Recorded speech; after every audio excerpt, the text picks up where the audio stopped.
საღამომშვიდობის და თვითფასო ტელემაყურებლებო, ეთერშია გადაცემა ნაცნობის სახეები. ჩვენი დღევანდელი გადაცემის სტუმარი გახავთ ბატონი თამაზ მეჭიაური.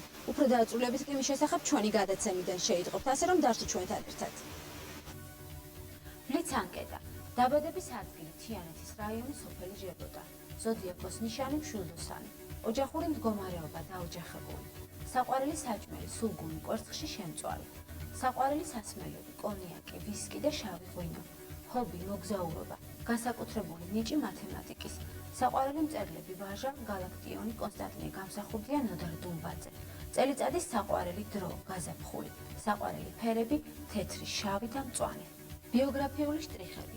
თამაზ მეჭიაური დაიბადა 1954 წლის 1 დეკემბერს თიანეთში. დაამთავრა თბილისის კომაროვის სახელობის ფიზიკა-მათემატიკის სკოლა. შემდეგ სწავლა გააგრძელა თბილისის ივანე ჯავახიშვილის სახელობის სახელმწიფო უნივერსიტეტის საინჟინრო-ეკონომიკის ფაკულტეტზე, რომელიც 1980 წელს დაამთავრა. მუშაობდა სხვადასხვა დროს შემდეგ ადგილებზე. ჯერ თიანეთის პროფტექნიკურ სასწავლებელში 1980-1985 წლებში მუშაობდა თიანეთში აგროსამრეწველო გაერთიანებაში სხვადასხვა თანამდებობებზე. შემდეგ თიანეთის რაიკავშირის თავმჯდომარედ. ხდება თიანეთის პრეფექტის პირველი მოადგილე. რესპუბლიკის საგადასახადო ინსპექციის შექმნის დღიდან 1992 წლიდან იყო რესპუბლიკის საგადასახადო ინსპექციის უფროსის პირველი მოადგილე. მუშაობდა თბილისში ისანის რაიონის საგადასახადო ინსპექციის უფროსად. ორჯერ იყო არჩეული საქართველოს პარლამენტში მაჟორიტარ დეპუტატად. 2004 წლის თებერვლიდან იყო თბილისის მდანი ნაძალადევის რაიონის საგადასახადო ინსპექციის უფროსი. 2004 წლის 1 ოქტომბრიდან დღემდე მუშაობს გორის საგადასახადო ინსპექციის უფროსის თანამდებობაზე. ყავს მეუღლე, 5 შვილი და 2 შვილიშვილი. იგი თიანეთში დაიბადა და გაიზარდა. ბავშვობის წლების საუკეთესო მოგონებებით თიანეთის რაიონის სოფელ ჟებოტასთან არის დაკავშირებული. ბევრი ურბენია თავის სოფლის ტყეღრაში, გორაკებზე. დღემდე ახსოვს მდინარე იონის პირზე მოთამაშე თანატოლები. სწორედ მაშინ შეიყვარა ცურვა და შემდეგ ფეხბურთი. სწორედ ამ ლამაზ სოფელში შეიგრძნო თავისუფლების ხარისხიც. შემდეგ დაამთავრა ბავშვობის ხანა და სწავლა კომაროვის სკოლაში გააგრძელა. მშობლები საკმაოდ მკაცრი და მომთხოვნი იყვნენ მასთან მიმართებაში. თამაზ მეჭიაურს სურდა თავის მეგობრებთან გართობა თამაში, თუმცა იძულებული იყო ამ სიამოვნებაზე უარი ეთქვა. ძალიან უყვარდა მხატვრული ლიტერატურის კითხვა. პროფესიული არჩევანის გაკეთებაც უფროსების ჩარევით მოხდა, თუმცა ნამდვილად არ ნანობს, რომ ეკონომისტი გახდა. ბავშვობა შემიძლია დავყო პერიოდად, ერთი ნაწილი მე-7 კლასის ჩათვლით, რომელიც სოფელში გავატარე და მეორე ნაწილი მე-9 კლასი თბილისში კომაროვის სახელობის ფიზიკა-მათემატიკურ სკოლაში. რა თქმა უნდა, უფრო ლამაზად პირველი ნაწილი მაგონდება, თუნდაც იმიტომ, რომ თავისუფლების ხარისხი იყო მეტი და გართობის მეტი საშუალებები. გართობა მდინარე იორია, ორნაბიძია ფაქტიურად ჩვენი სოფლიდან და ძირითადი ნაწილი იქ ფეხბურთის თამაში, ტყეღრაში ხეტიალი და რა ვიცი, ყველაფერი რაც კი შეიძლება ჩემი თაობის პატარებს დაამახსოვრდეთ. სოფლის სკოლაზე არაფერი არ მიშავდა. ახლა და ბრაზილიაში ალბათ ცუდი. რა ის მეორე ნაწილი კომაროვის სკოლა უფრო თუ არ ჩავთვლით იმას, რომ იქ უამრავი სამეგობრო ყავს, მათ შორის გორიდან ნუგრი ჯოხაძე ალბათ იცნობ თავი იქ რომელიც ჩემი კლასელია. გართობით ძალიან ვერ დავიტრაბახებთ, ფაქტიურად ვიყავით 3 მეტრო ნახევრიანი ღობის შემოღობილ ტერიტორიაზე, სადაც საშვების გარეშე გასვლა შეიძლება არავის და ძირითადი აქცენტი მაინც სწავლაზე იყო, თუმცა იყო იქაც რაღაც პატარ-პატარა საშუალებები. მაგრამ ამ გართობის მხრივ ძალიან განსხვავდებოდა ის ორი ნაწილი ერთმანეთს. რატო გადაწყვეტეთ კომაროვში სწავლის? ჩათვალეს უფროსებმა, რომ მათემატიკა ვიცოდი უკეთესად ვიდრე სხვაობა და წამიყვანეს. ჩავაპარე იქ. საკმაოდ კაცრიერი სხვათა შორის. ძირითადად ეს გამოწვეული მაინც ალბათ 4-იანს თუ მივიღებდი ეს ითვლებოდა რომ ეს იყო ტრაგედია და სამყაროს დასასრული. მე ნამდვილად ასე არ ვთვლიდი, მაგრამ ეს მე ჩემზეც გადმოდიოდა უკვე ეს. სამხრეთ ძალიან ფაქტიურად გარეთმიდა და ყოფნა. ნებრივად და ცოტა მუსიკაცი არ აკეთებს რა თქმა უნდა. ბავშვობაში ლიტერატურის კითხვა გაცილებით მიყვარდა, თუმცა ჩემი მშობლები ამას არასერიოზულ საქმედ მითვლიდნენ, ვინაიდან ლაზგარეშენ ლიტერატურის კითხვას. მათ უნდათ რომ მაინც და მაინც ისაგრები მესწავლა და რასაც გასწავლიდა სკოლაში. მე ის მერჩია და ფეხბურთის ყურება და თამაში, მაგრამ და ამ წლების გადასახედიდან პროფესიული არჩევანში ხომ არ შეცდით, რომ არჩიეთ მე მგონი არა, იმიტომ რომ მაინც მიმაჩნია რომ რა სპეციალობაც არ უნდა კონდეს ადამიანს, მას რაღაცა დოზით უნდა კონდეს ეკონომიკური განათლებაც და იურიდიული განათლებაც. ამორის გარეშე რაიმე თუ არ ჩავთვლი რომელიმე ვიწრო სპეციალობებს, ალბათ იქაც მეტი არ ექნებოდა. ალბათ მიმაჩნია რომ მაინც საჭირო იყო. შეიძლება დავუშვათ სხვა დარგია, მაგრამ ესეც მესწავლა რაღაც დოსით. თუმცა ახლა რომ მე თვითონ მომიწია იმდენ ადგილზე მუშაობა, რომ რაღაც უკვე მეორადი პროფესიებიც კი გამიჩნდა, ასე რომ ვთქვათ. და ასე რომ შეიძლება ამას აკლდება სამაგიეროდ, როცა თუმცა მიმაჩნია რომ მაინც სწორად მოვიქცე. თამაზ მეჭიაური სხვადასხვა დროს სხვადასხვა საპასუხისმგებლო თანამდებობაზე მუშაობდა. 1992 წლიდან მაშინ, როდესაც შეიქმნა საქართველოში საგადასახადო ინსპექცია, ამ სამსახურში მუშაობს წლების განმავლობაში. 2004 წლის 1 ოქტომბრიდან კი იგი გორში საგადასახადო ინსპექციის უფროსის თანამდებობაზე ინიშნება. ყოველი დღე მისი სამსახურში ადრიანი მისვლით, თანამშრომლებთან ურთიერთობითა და მითითებებით იწყება. მხოლოდ გვიან საღამოს თავისუფლდება და ნაქირავებ ბინაში უხდება წასვლა. მხოლოდ შაბათ-კვირას დასვენების დღეებში ახერხებს ოჯახის მონახულებას. თავისუფალ დროს შვილები ქალაქარეთ გაყავთ და მათთან ერთად მხიარულობს. ერთ-ერთი ასეთი შეხვედრის დროს გავიცანეთ მისი შვილები: ზურა, ზაზა, კახა და სოფო. შვილები მამის შესახებ აღთოვანებით საუბრობენ. თამაზ მეჭეურ ძალზეც კეთილ ადამიანად და ნამდვილ პროფესიონალად მიიჩნევენ. უფროსი ვაჟიც კახაც მამის ზეგავლენით გახდა ეკონომისტი და იამაყება, რომ მამის გზის გამგრძელებელია. რაც ეხება დადების არის ძალიან კეთილი ადამიანი და ამას მარტო მე არ ვიძახე, იმიტომ რომ მამაჩემი ამას მთელი ყველა ის ადამიანი ვის მას იცნობს, თუნდაც იგი პოლიტიკაში იყო და პოლიტიკური მოწინააღმდეგეებს კი აღიარებენ ამას, რომ ის არის ნამდვილი პროფესიონალი, ზნეობრივი ადამიანი, რომელსაც არასდროს არ გადაუხევია თავის დასახული ნაბიჯის პრინციპებისთვის და ეს ამას ყოველთვის აქცევდა ამ ზნეობრივი და მორალურ შარჩოებში, რა თქმა უნდა, ეს ეგივეა. რა შეეხება ნაკლის, მე ნაკლიზე არ ვილაპარაკებ, იმიტომ რომ მე მამაჩემის არასდროს არ შემიხედია მამაჩემისთვის ისე რომ დამენახა მისთვის ნაკლი. არასოდეს არ შემიხედია ამ თვალით და არც ამაქვს ამის მე თვითონ მორალური უფლება მამაში ვხედავ, იმიტომ რომ არა აქვს მამკაცს რაცო. პირიქით მე თვითონ მამაჩემი ჩემთვის მე მგონია რომ არის მაგალითი და არის ის ადამიანი, რომლისგანაც ბევრი რამე უნდა ისწავლოს შვილებმა და მას ყავს ძალიან ბევრი გაზრდილი პროფესიონალი, თვითონ ადამიანების მასთან მუშაობენ და თვითონ მათ ისწავლეს ბევრი და სამწუხაროდ ეტყობა მე ვერ ვისწავლე იმდენი რაც ხება ისწავლეს. მიუხედავად ამისა ეკონომისტობა არ ვიცი, უფრო ფინანსური ხარი, რა ვიცი. მამაჩემიც შევაც იყო, ალბათ გავლენა მოახდინა, ამიტომ რომ მე არ მქონდა გადაწყვეტილი ექიმობა ნამდვილად არ მქონდა. გადაწყვეტილი, მაგრამ არ ვიცი ეკონომისტობა, არ ვიტყვი ხო ამ საქმეში ვწყება, მაგრამ მგონი არ ვარ ცუდი ეკონომისტი, უბრალოდ ფინანსური განხრით, ფინანსებდა სამაყო დამამთავრე, საგადასახადო განხრით, ამის პირდაპირ პროფესია. ვამაყობ იმით, არა ჩემი პროფესიით, იმით ვამაყობ, რომ მამაჩემი არის ერთადერთი ადამიანი, რომელმაც საგადასახადო სისტემა ჩამოაყალიბა პირველად საქართველოში. და რამდენად კაცია თქვენთან მიმართებაში? ჩვენთან მიმართებაში არის კაცი. ობიექტურად კაცია. კაცია, მაგრამ არის ეს ობიექტურად კაცია მამაჩემი ყოველთვის. არ არის ლოიალური შვილების მიმართ, როდესაც შვილი რამეს დააშავებს. ამის მიკროური სამართლიანიც არის. და რას უსურვებთ? წინსვლას და ბედნიერებას. ზაზა სწავლობს თბილისის სახელმწიფო თეატრალურ უნივერსიტეტში. მან ბავშვობიდანვე მიიქცია მამის მეგობრის ზურაბ ქაფიანიძის ყურადღება და სწორედ მისი ხელშეწყობით გადაწყვიტა, რომ მსახიობი გამხდარიყო. დადებითი ერთად ძალიან ერთგულია, ძალიან მოყვარული შვილების მიმართ ძალიან. ამას არანსხოლებს არც პატარას არც ძალიან ერთგულია და რა ვიცი, უარყოფითი ისე აკრებთ, რომ ამის მომატყუა ბედარის მაგის უარყოფითი ის არ გაპატიებს, სანაბოდიშს არ მოუყიდრებს. ეს ხო თითქმის ყველაფერი დადებითია. ჩვენ ახლა საუბარში აღნიშნეთ ჩვენთან საუბარში, რომ აი მამის მეგობრებს აჯავრებდი რაღაცა და ბავშვობის პერიოდიდან რამეს ხომ დაიცენებდი ისეთ, რომელსაც ხომ გადაგაწყვეტინა ის, რომ მსახიობი გამხდარიყავი ჩამოვარებული ქედა.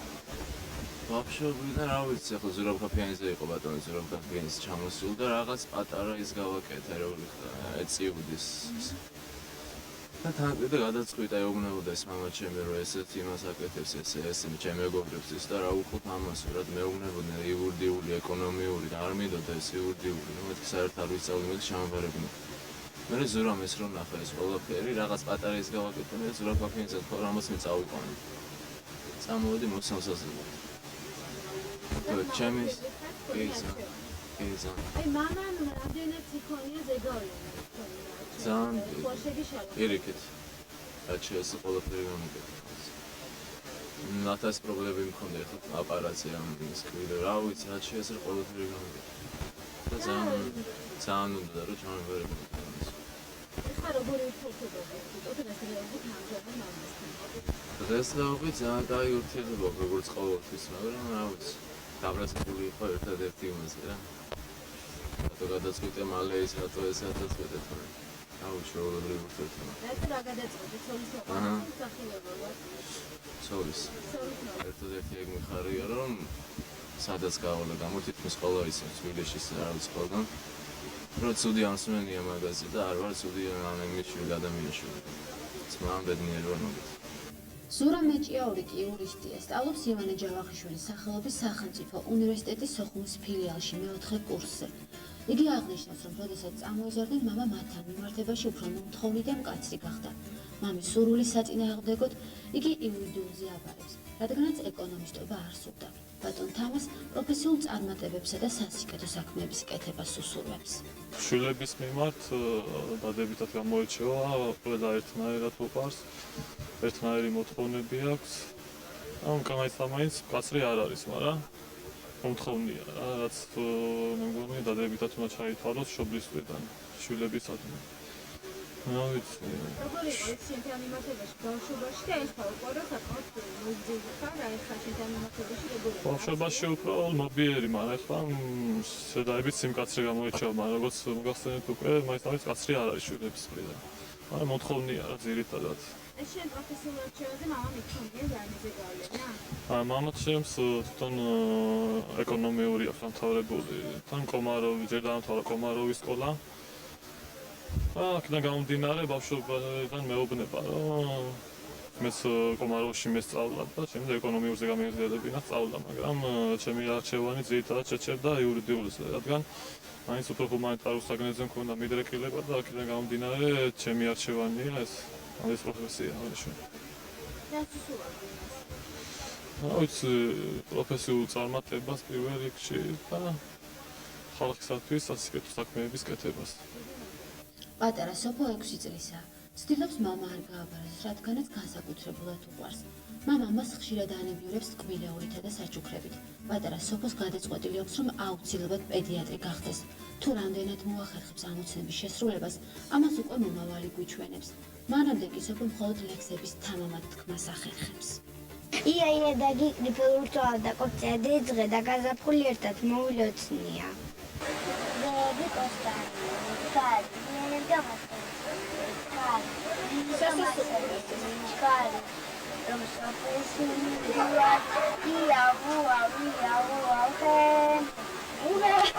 თამაზ მეჭიაური ჩვენთან საუბარში საკმაოდ გულახდილია. იგი გვესაუბრება თავის დადებით უარყოფით თვისებებზე და აღნიშნავს, რომ აქვს საოცარი პასუხისმგებლობის გრძნობა, თუმცა არც თავისი ნაკლის აღნიშვნა ავიწყდება და თვლის, რომ მეტად ლოიალურია, მიმტევებელი და ზოგი ბოროტად სარგებლობს მისი ამ თვისებით. მაქვს ჩემის, რა თქმა უნდა, ყველა ადამიანს ჩემი სისუსტეებიც მაქვს და ალბათ რაღაც ძლიერი მხარეებიც. ცუცად ისე არ იქნება. ერთი არ პასუხისმგებლობის ზონა მაქვს, თუ საქმე არ გეთება, მიუხედავად იმისა, რომ кейფიც მიყვარს, დროსდანებაც მიყვარს და ყველაფერი, არ გამოდის ხოლმე და არც განწყობა, თუ არა ის ძირითადი საქმე, რაც გავალია, ყოველ შემთხვევაში ნორმალურად არ გეთება და ну ძალიან ცოტა ჩემი ნაკლი მაინც თავარი მგონია, რომ ზომაზე მეტად ლოიალური ვარ ხოლმე. მალე მომიგვიდება ხოლმე გული, შეიძლება ეს ერთი სხვი კარგიცაა, მაგრამ ზოგჯერ საქმე ზიანდება ამით. ხო და ზოგჯერ ეს მართლა ზიანებს საქმეს, იმიტომ რომ ზოგი ამას ვერ იგებს კარგად, იცის, ვაი ვინც კარგად გაიგებს, იმისთვის შეიძლება, მაგრამ ზოგიერთი რო არ არის დარწმუნებული იმაში, რომ მაინც არაფერი მომივაო და ამის გამო ზოგი ამას ყოველდღე იყენებს და საქმე ზიანდება, ხო, არის ესეთი, ეს ალბათ ნაკლია. ბატონი თამაზის შესახებ უფრო თამამად საუბრობენ მისი მეგობრები, კოლეგები. ის გორის მაჟორიტარი დეპუტატის ჯუმბერ პატიაშვილის ძველი ნაცნობი და ახლობელია. ბატონი ჯუმბერი თამაზ მეჭიაურს ჩვენთან საუბარში ახასიათებს საკმაოდ კეთილ, პატიოსან ადამიანად. იგი მიიჩნევს, რომ სწორედ მისნაირი ადამიანების პროფესიონალიზმი აუცილებლად წაადგება ქვეყანას. მას უსურვებს პირად ცხოვრებასა და საზოგადოებრივ საქმიანობაში წარმატებებს. ბატონ თამაზს მე ვიცნობ უკვე 10 წელია დაახლოებით, შეიძლება უფრო მეტიც და ვიცნობ მხოლოდ დადებითი. ბატონი თამაზი ერთ-ერთი ჩემი მხარდამჭერიც კი იყო საპრეზიდენტო არჩევნების დროს 1995 წელს. იგი გახდათ თიანეთის რაიონიდან დეპუტატი და ამავდროულად მხარდამჭერი იყო ჩემი და მეგობრობდით, ვიყავით კოლეგები, დეპუტატებიც ვიყავით, შემდეგ ეტაპზე 99 წლის არჩევნების შემდეგ, საპარლამენტო არჩევნების შემდეგ თანამშრომლობდით და მე მხოლოდ შემიძლია დადებითი თქვა მის წესიერება, პატიოსნება, ერთგულება, გვერდში თანადგომა ეს მისთვის დამახასიათებელი არის. საკმაოდ განათლებული პიროვნება არის, რომელსაც უყვარს თავისი ქვეყანა, უყვარს თავისი კუთხე, თავისი მხარე, უყვარს მეგობარი და ამავდროულად წესიერების მხრივ ყოველთვის გამოირჩეოდა და როდესაც დეპუტატობიდან გასვლის შემდეგ, როცა მან დაიწყო საგადასახადო სისტემაში მუშაობა, ყველას გაეხარდა, იმიტომ რომ წესიერება ჭირდება ყველა თარგს, ყველას პირობს, მით უმეტეს საგადასახადო სისტემას და გარკვეული პერიოდის შემდეგ მან უკვე უფრო დიდი მდგომარეობა და თანამდებობა მიიღო, ვინაიდან იგი უკვე მხარის ერთ-ერთი ხელმძღვანელთაგანი გახდა და მე ვიმაჩნია, რომ ის პატიოსნება, პროფესიონალიზმი, საქმის ცოდნა, განათლება და თავისი სპეციფიურობის გათვალისწინებით, იმიტომ რომ საგადასახადო სისტემაში მუშაობა არ სერიოზულია, როგორც ოდღაც აქვს წარმოდგენილი. თამაზის ბუნება, ხასიათი და მისი წარსული მისცემს უფლებას, რომ ითანამშრომლოს, მოთხოვოს და ამავდროულად იყოს პრინციპული და ყველას ვიყართ. განურჩევლად იმისა, მეგობარია თუ ნაცნობია თუ ცნობი.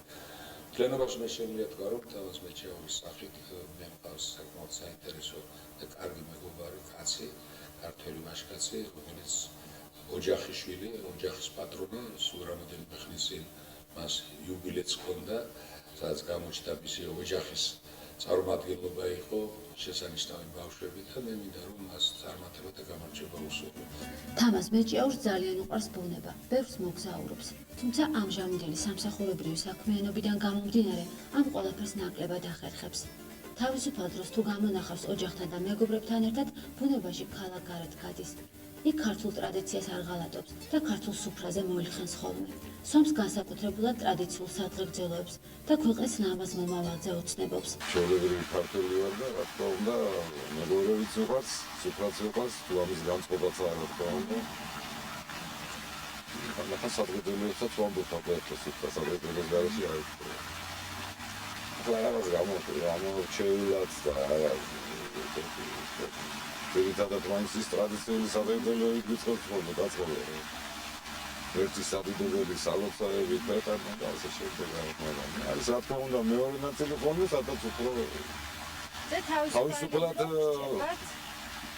თავისუფალი დრო ძალიან ცოტა ახლა თუ არის რაჩა ასეთი რაღაც შეიძლება თბილისში ჩავიარო ერთი დღე ან თიანეთში ავიდე ან სადაც როგორი რაიონში პარალელურად ისე რომ საქმეს არ მოვწყდე რა ეს იმიტომ რომ შაბათ-კვირასაც ჩვენთან ფაქტიურად შეიძლება თვითონ აპარატში არ არის მუშაობა, კაც მუშაობენ, მაგრამ ეს სავალდებულო არა, მაგრამ რეგიონებში მუშაობა შეიძლება ის თუნდაც იმიტომ რომ ის ჩვენი გადამხდელები შაბათ-კვირა ზოგიერთი უფრო დიდი ინტენსივით მუშაობენ, ასე რომ ეს შაბათ-კვირა პირობითად არ ჩვენი დაწონებული. თუმცა იქ შეიძლება შევწყმარო რაღაც დასვენების ელემენტიც იყოს და საქმეც.